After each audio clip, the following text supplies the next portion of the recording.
today's installment of Big Al's Garage, how I learned to stop worrying and love the EV.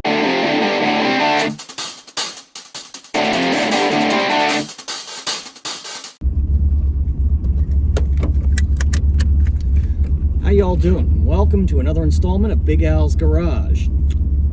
Today I'm going to be talking about a topic that's all over the news, and that is the rise of EVs and sort of the end of the internal combustion engine era. It's causing some consternation in the classic car community and car community in general. Several countries have, of course, banned the sale of new gas cars after a certain year, some in 2035, some in others. So is Canada, the state of California, of course, always California. So, I'm going to talk about what that means for us classic car guys. Oops, wrong gear. Don't want to back into anybody. You can see I am just leaving my healthy YMCA at the moment after my workout. So electric vehicles, they're here. They're here to stay, whether we like it or not. And quite frankly, there's really no reason not to like it. Yeah, there's some wailing from people in the classic car community.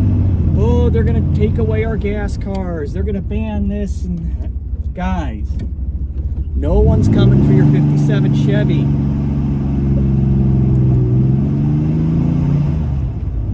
AOC is not coming to take away your big block Chevelle. It's not going to happen. At least not for a while.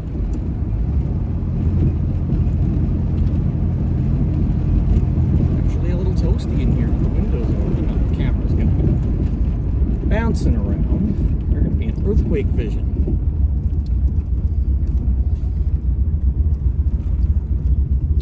Now, I read an article out of an Australian automotive publication not too long ago where they have enacted one of these ban on the sale of new internal combustion engines. And it talked about the Ford Model T and how afterwards you could still buy a horse. It wasn't illegal. You can still ride a horse to this day. They're not banning the ownership of current gasoline cars. That's not what this means. In fact, EVs might actually have an upside for us in the classic car community. We know these cars don't exactly get the best fuel economy, and gasoline isn't exactly cheap at the moment due to circumstances that I'm not going to get into. Lights turning green.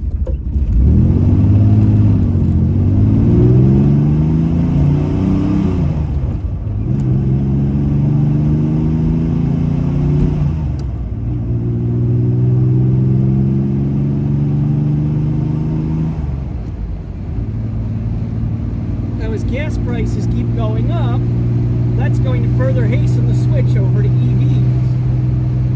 I mean, a decade ago, Tesla was pretty much the only game in town, along with the Nissan Leaf. Now every major manufacturer's got one. What is that going to do for gas prices? More people are going to embrace EVs, which is going to reduce the demand for gasoline. As demand drops, the price is going to, the supply will increase, demand's going to drop. Economics 101. That's going to benefit all of us in the classic car community, at least in the short run. Now, in the long run, yes, there might be some concern that gas stations may start to disappear. But that's a ways off yet. And I doubt that'll happen in our lifetime. I mean, after all, look. I'm driving a almost 60-year-old car at the moment.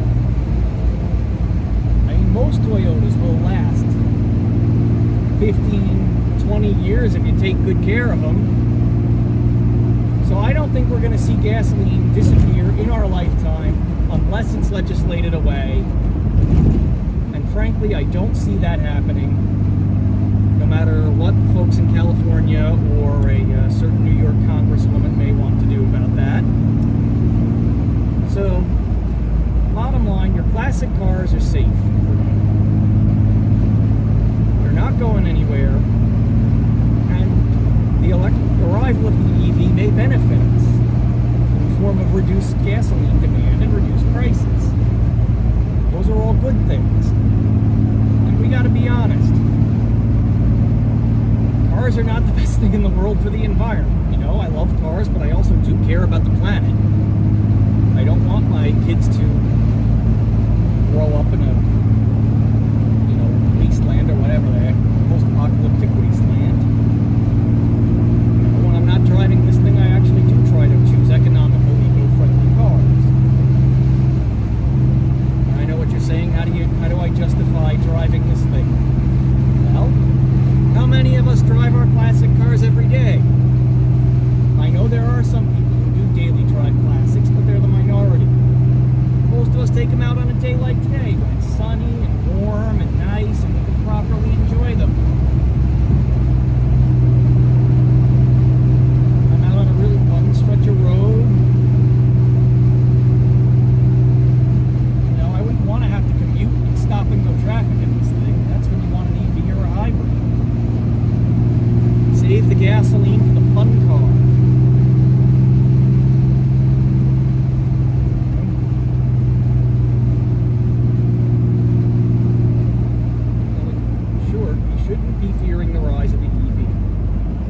My wife and I are even considering the purchase of an EV as our next car. We need a good family, you know, a good car to get our kids to and from soccer and ballet and whatnot. And with the cost of gasoline, the thought of a huge SUV isn't really all that palatable right now.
That's the problem, because it's an easy fix.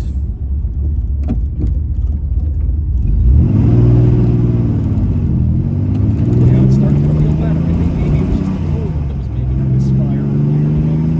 Nope, there she goes.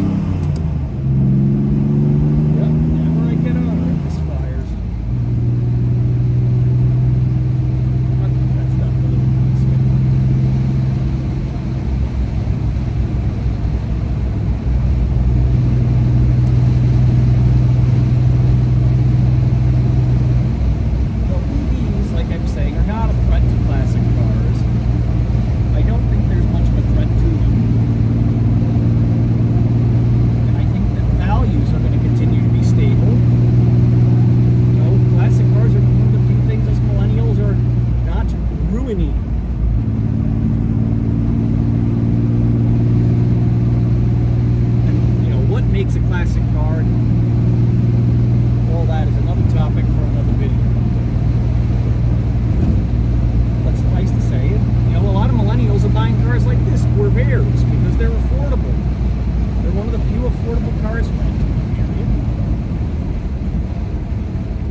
I think the demand for them will remain strong.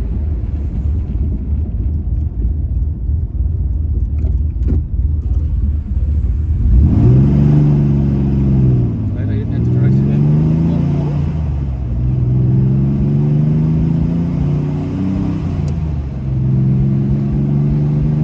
Yeah, we definitely have to go on her and see what happens.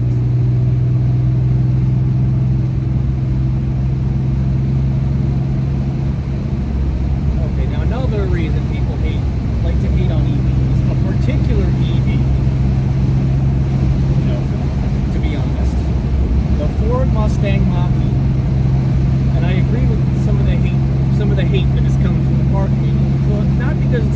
me, but because it's a crossover, that Ford had the audacity to take an iconic nameplate and stick on the automotive equivalent of sweatpants.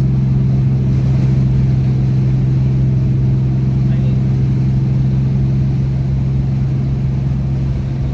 the crossover segment, you know, if car companies were honest, that segment would be renamed Karen Cruisers. And that's, you know, where all the hate directed at the Mach-E is coming from. Mach-E on its own would have been a great name for that car. You know, no objections to them building an electric, just don't call it a Mustang. Similar venom has been launched at Mitsubishi for the Eclipse Cross. Similar arguments have also been launched to Acura as of late for the new Integra, which looks like a crossover. These guys are walking right in the middle of the street.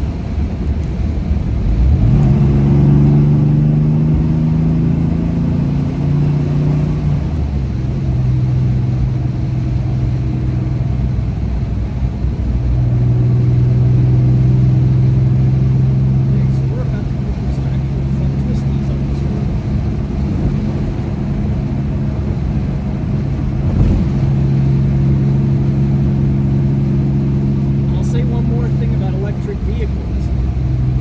GM, back in the 60s, actually built two electric Corvairs, Electrovair 1 and 2. One was an early sedan, one was a later sedan, powered by silver zinc batteries. So the Corvair is in many ways part of the EV evolution. That's actually kind of cool. Anyway, that is it for today. Hope you will please like, share, subscribe, look me up on Facebook, and I'll catch you next time.